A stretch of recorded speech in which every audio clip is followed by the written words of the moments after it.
Hello everyone, so it's me again, Sir Paul, and for today's session, we're gonna discuss the importance of research. So what is the importance of research? Ano ba ang saysay nito? Bakit kailangan natin aralin ang research? Okay, again, research is the foundation of progress. It fuels innovation, solves critical problems, and drives societal advancement. See, so those are the benefits of conducting a research. If we don't do research, do you think there would be an advancement? Of course not. Huh? Wala. None. So that is why, as individual, as a researcher, we should always aim for this. To discover new ideas, to innovate new ideas, solves critical problems that is being presented right now, and of course, to drive societal advancement. Hindi pwede na stagnant lang tayo. We should always aim for the highest.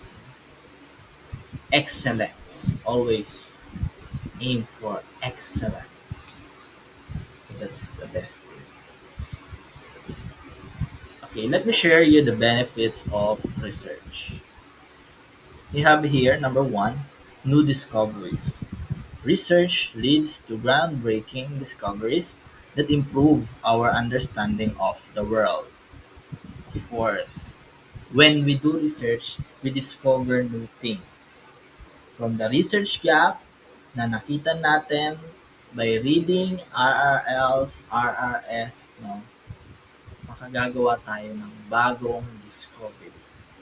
And through this discovery, maaari itong makatulong para makapag-innovate pa tayo bilang isang mamamayang Pilipino. Right?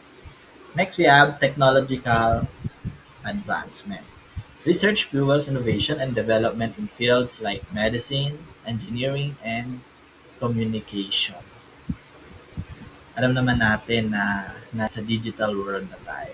Unti-unti itong mga sinabi na to, na field na ito, ayan, they are going digital as well. The technology there is really, no, pataas, no, ang ginagamit nilang technology.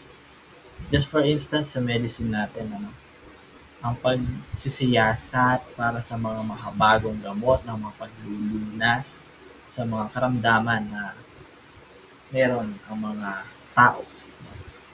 Ginagamitan niya ng research. Sa engineering, sa pagpapatayo ng bahay, no?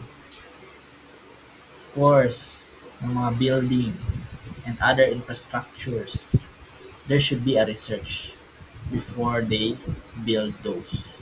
Because without a research, maaari itong mag-collapse. Alright? Which will cause what? Of course, deaths. Next, we have economic growth. Research-driven industries create jobs, stimulate investment, and contribute to economic growth. Yan, maganda yan, ano?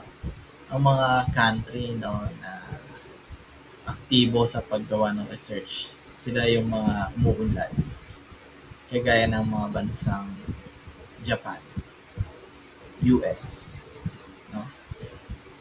Yung mga yan, ano, China, no? Patuloy sila sa pagkandak ng research and therefore nakapag-i-innovate sila. And through that innovation, marami silang nabibigyan ng trabaho. Okay? And for the item 4, improve quality of life. Research leads to better healthcare, education, and environmental protection, enhancing quality of life. Sabi nga natin kanina, no, sa medisina, kapag meron tayong magandang medisina, no, mas mapapahaba pa natin ang lifespan ng isang individual. For instance, cancer patients. Kung makagagawa tayo ng gamot, no, for cancer patients natin, ng mga kasamahan, mas hahaba pa ang kanilang lifespan. So, better healthcare, of course, education, we want that, and environmental protection. We all want that, please. For the beneficiaries of research, we have the individuals, business, and the society. For individuals, research benefits individuals through advancements in healthcare, education, and technology. I couldn't emphasize this more. The healthcare, the education, and the technology plays a huge role in individuals' life.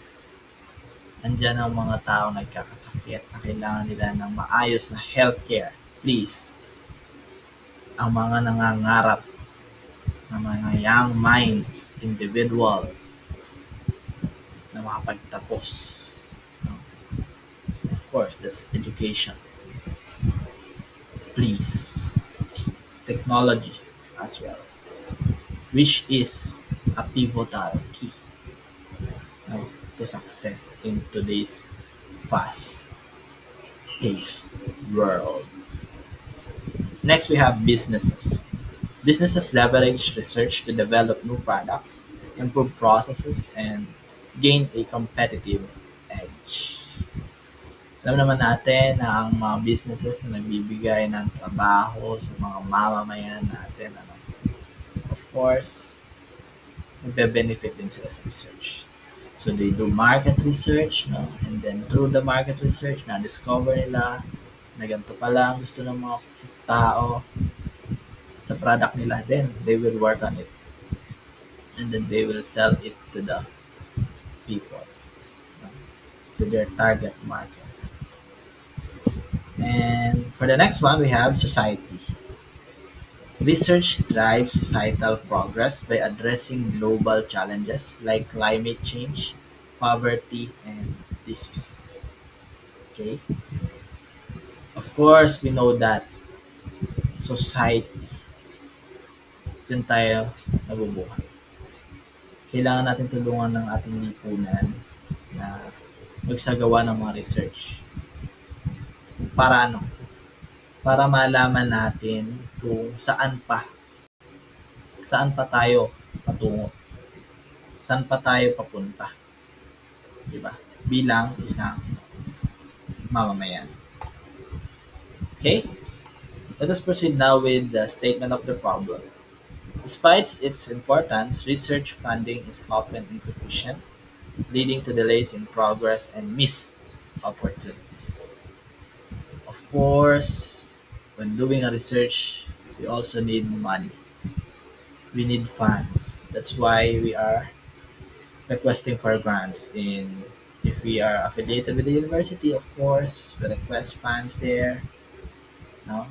Kung grant nila, accept nila yung research, so that's good. Makakontinue ang research. However, if there's no fund for it, no, then the research will just be in vain, unfortunately, because no budget.